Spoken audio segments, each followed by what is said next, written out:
and you give me the story of Hanukkah, also pronounced Hanukkah, and many other things. The story of Hanukkah. This year, Hanukkah 2019 is going to be December 22nd through the 30th, okay? And we're going to probably do some stuff here. Hanukkah. Hanukkah is mostly a Jewish festival. And the reason is that the events took place after the dispersion of the 10 tribes, the northern 10 tribes. So it took place around the Jerusalem area, and it affected the tribe of Judah. Hanukkah is not a commanded feast of Yahweh for the whole house of Israel, as found in Leviticus chapter 23. There are 7 festivals plus the weekly Sabbath, Shabbat, listed there. Hanukkah's not one of them. So we don't have to do that, right? Why not? Come on, it's a party. You want to do that? There's nothing wrong with having or holding Hanukkah celebrations. We do need to remember. Hanukkah is not Jewish Christmas. It's nothing related to Jewish Christmas. It ain't Jewish Christmas. Yes, I know there's some Jews that have Hanukkah decorations up at their house. They're just competing with the Christians that have Christmas decorations up. It is not a Jewish Christmas, nothing at all. Okay, I got to cover some historical stuff, but I'm only giving myself about 20 or so minutes, so therefore I got a lot of holes in the history. Read Maccabees chapters, or Book of Maccabees 1 and 2. You get the whole history right there. It's a good read, and nowadays you can find it online. Don't even worry about it. Okay, so here's some historical background. Way back in about 336 BC, this guy named Alexander the Great came to power in that whole big old part of the world. And he was a pretty impressive fellow. He did a lot of stuff, and what wound up happening is that over a period of about 10 years, he had conquered the whole known world, that whole, what we would consider the Middle East. His goal was to spread Greek culture, not only locally, but he wanted the whole world to be Hellenized. Hellenizing just means Greek, okay? Hellenized equals Greek. All right, a whole lot of historical stuff takes place from that point to this one. In 171 BC, Antiochus Epiphanes rises to power over the area around Syria and Judea. This guy is egomaniac. Right next to the word egomaniac in the dictionary, it says Antiochus, okay? He calls himself Epiphanes, or Epiphanes, which means God manifest, but everybody else called him Epimanes, is that right? Which means madman. He was a bit touched. But he also, now this guy was really a very powerful leader, and he was able to do a lot of stuff on his own. He conquered a lot of things. Now, his ambition was to have a one world power, Greek one world power, which of course he would be king. You know, where's these guys come up with this stuff? This is B-movie stuff, okay? This isn't even really very good. Everybody wants to be king of the world. So, anyway, this guy wanted to be king of the world. Now, his one world government would be Hellenistic. The whole world, everybody would be Hellenistic. And it wouldn't be nice. He was going to force you to do it.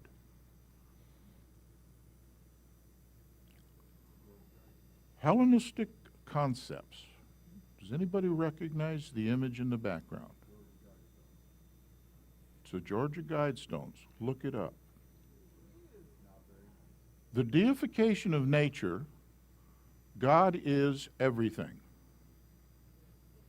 Pantheon, a lot of gods, and promotion of widespread immorality. Is any of this sounding familiar? Okay. The Hellenistic concept demands a one-world government. It demands a one-world religion, in which, all of the religions just can sort of be mixed up in a great big bowl, stirred up a lot, and everybody's going to get along. Sure. The concept of it also follows the old New Age movement, which hasn't changed from the days of a long time ago. The environmental movement that we're seeing now, the environmental terrorists and the things that they're doing, is a part of this Hellenistic one-world government. Global warming, or whatever it's being called now, it's all the same thing. This is no kidding. There's nothing new under the sun. When you see this in the news, this is where it's pointing to. Don't get excited about it, because it's exactly what's in the Bible. It's supposed to happen. We have to talk about that someday. Okay, some more history. There's a peace treaty made with Israel, Judah, Israel, not the whole 12 tribes, the two. Antiochus signs a peace treaty with Israel, but he signs the treaty with the brother of the high priest rather than with the high priest himself. The high priest didn't kind of want to go along with the whole thing, so he goes around the back door and he gets his brother to go with the whole thing. Now, his brother changes his name from Yehoshua, or we would call it Joshua, to Jason.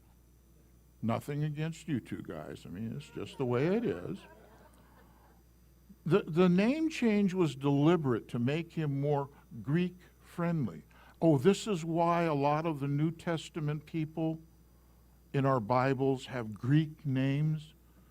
Nobody was called Andrew. All right, or in some of the other names. Okay, he does all of this stuff. Lots of historical stuff happens. It's in the book. Go ahead and read it. Antiochus goes off, he pretends to play army, and he does a bunch of stuff. But anyhow, he comes back, he's all mad, and he attacks and destroys Jerusalem. On Kislev, which is the 10th month, the 25th in 168 BC, he takes the temple in Jerusalem. He sacks the temple. He takes everything out of it. He strips it of all of the good stuff that he can do whatever he wants, and so forth. I'm thinking some of the things he didn't get. But that's my own opinion. Now, he just literally slaughters lots and lots of Jewish people living there in Jerusalem. He destroys the temple. He tries to rob it of as much as he can. And a lot of the people sort of just go along. They didn't get into trouble. They didn't get caught. So now they're just sort of going to go along to get along with this guy. And this is kind of the theme that some of the Jews had. We're going to go along with this guy. He's not going to last very long, maybe 100 years or so, and then he'll be gone and somebody else will take over. But we're going to just sort of coast along and see what happens. Germany, 1930s. All right, So this Epiphanes guy, this Antiochus guy, he builds a statue in the outer court of the temple. It's supposed to be Zeus, but it has his face. And he wants everybody to bow down to it. And of course, a lot of people are going to do it.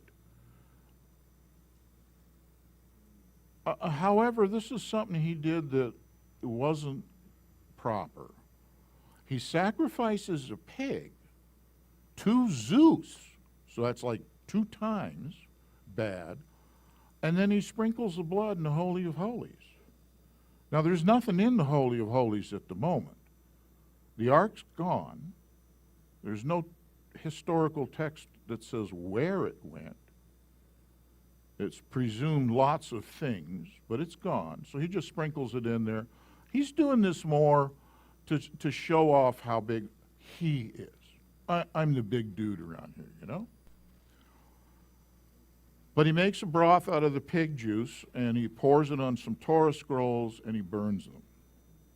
This is bad. This is showing his contempt for Yahweh. More historical stuff happens. Lots. But here are some of the things that he did. Now pay attention to this, because, okay, he abolishes all biblical religious practices. Do you understand? The biblical religious practices. He abolishes all of the sacrifices found in Leviticus and in Numbers, allowing only the pig to be sacrificed. Now this also implies that there were somebody sacrificing pigs in the temple instead of lambs and cows and stuff. He abolishes circumcision. Now this is something you can see on a male, whether he is or is not. If they were caught circumcised, he killed them. He abolishes the use of Hebrew, allowing only the Greek language to be spoken. Now understand, remember I said he wanted the world Hellenized? Well, not only will the world be under one religion and one government, but it's going to be under one language. Okay? Now this is my side note to this, okay? I'm firmly convinced that no religious Jew of late Second Temple times spoke Greek. The language was contemptible to them. You understand, this was only, 160 or so years? Look at the people running around waving Confederate battle flags and stuff, and they weren't even around then. The South will rise again. Now, some of them it's a joke, but to some people it's serious. And you think that those people forgot? It's right in our face, in our cultural understanding, in our cultural history here in the South. It certainly was in their cultural history right there. They did not speak Greek. They didn't write in it. They wouldn't read it. They wouldn't have anything to do with it. Unfortunately, there were a lot of Hellenized Jews that really thought Greek was a cool language. According to Josephus, Greek was difficult. He was Hebrew. And according to him, Greek was very difficult for him to speak. He could write it. Anybody could write this stuff. But it was difficult to speak because where the pronunciations are different. We have no problem with sh, sh, and that's in Hebrew a lot, but it's not in Greek, for example. If a Torah scroll was found in a home or any other place, everybody was killed. Killed them all. If anybody was caught following kashrut, kashrut is kosher laws. Eating kosher in accordance with Leviticus chapter 11, the whole family was killed. Now, Christian, God doesn't care what you eat? Those people sure did. because Yahweh said don't eat it. And they didn't. And they would lose their lives just to obey God. However, a lot of people and a lot of the priesthood just sort of went along. They accepted the laws. They floated along with it. Let's get along. Hey, besides, these guys party a lot. They like to be naked a lot, and that's kind of cool. They got some perverted stuff that we're not allowed to do, but we'll go play with them a little bit because they're fun. And they did. Many of those Jews and many of the priests, they just surrendered to the Greeks. They didn't even put up a fight. The Greeks won. Let's just try to get along. Let's not make waves. And God knows my heart. However, we have a hero. A stand was taken. Here's what happened. This is some of the history, and I'm shortening this a lot. This Greek commander was sent from Jerusalem to a little town called Modiin, and he was supposed to force the population to worship Zeus. So they bring along their little Zeus statue, trucking it along, in a little caravan or a truck or something like that. Anyway, the commander sets up the statue, and he wants somebody, he's going to demand that they sacrifice a pig. Now, he could have done it. He could have just said, all right, I'm going to show you how to do this, and then he just did it. But he needs the people to go through the process of doing the sacrifice. Thus, we have convinced the people to do this bad thing. This is bad. And then, of course, the final act, everybody's going to have, ribs and whatever, barbecue pork. So the commander kind of checks out the town, and he wants to find some dude that's, pretty big in the town, a pillar of the community. So he makes a big mistake. There are, in the history of warfare, there are really stupid things that happen. This guy really did something dumb. He finds this guy, Matthew, that means gift of Yah. He says, I want you to do this. Well, Matthew just says, no, man, I'm not going to do it. He refuses. And then this apostate priest, he comes up and says, no problem, I'll do it. Well, as soon as this is the text, as soon as he's ready to perform the ceremony, this holy anger swells up in Matthew. Read the story of Phineas in the Bible. He's the guy that skewers the Levite. Phineas is a Levite. He skewers one of his own brothers who's brought this strange woman. Okay, that's a better way to put it. Strange woman, and they're going to get it on in the Holy of Holies. So Phineas comes in, sticks him right through, both of them. That's the kind of holy anger that swelled up in Matthew. He uses a sword, and he kills the priest. That's all it says. There's no details. This would have been more exciting with the details. Then he kills the commander. Now this is a war hero. He kills him, and then his sons rise up and they kill all of the troops that come with the commander. And there's a great big fight that goes on, and then there's this thing called guerrilla war. A guerrilla army is it is a real thing. It is a real army. They're not, as you would see a regular army in, their fatigues and all that kind of stuff. They're very serious, and they're usually driven by something a whole lot more than a paycheck. Matthew and his sons fight a guerrilla war. Now get this, for 3 years before the rest of the people supported him. How's about that? Okay. it gets to be a real serious threat. Antiochus doesn't like it. His troops don't like it. Everybody gets all excited. Metayahu passes the leadership on to his son, whose name is Judah or Yehuda, the Maccabee, and the word Maccabee means hammer. And that's what they did. They lived up to their name. Now, there's some important things about this historical thing taking place. That war represents the first historical record of guerrilla warfare. Okay? And it is the first time in history a war was fought for religious freedom. Not because the people were religious. They demanded their freedom. We want to worship our God our way. We don't want to play with your God. Go away.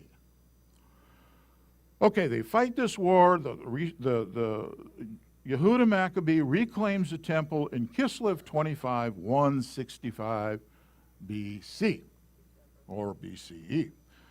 And the Maccabees, they clean the filth out of the temple, because it's bad. The temple is unclean. They have done, there's pig meat pieces and all over the place.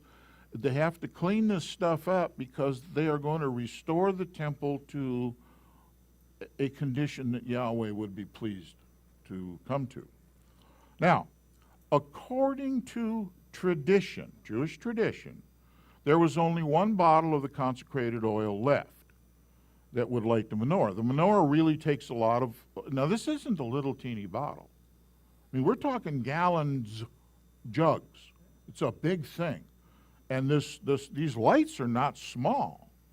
Anyway, they burn the stuff. They have that one bottle, and it happens to last for 8 days. And that's where we get the 8 candles for the menorah. It's not in the text. It is Jewish tradition. And as we all know, there's nothing wrong with tradition. You should watch this movie. Actually, if you're going to be Messianic, I think you should be required to watch Fiddler on the Roof. Hanukkah is a celebration. It is a fun time. But I want you to think, remember in the back of your mind of the war that took place for their freedom. Hanukkah's about food. It's about games. It's about food. Oh, did I mention food?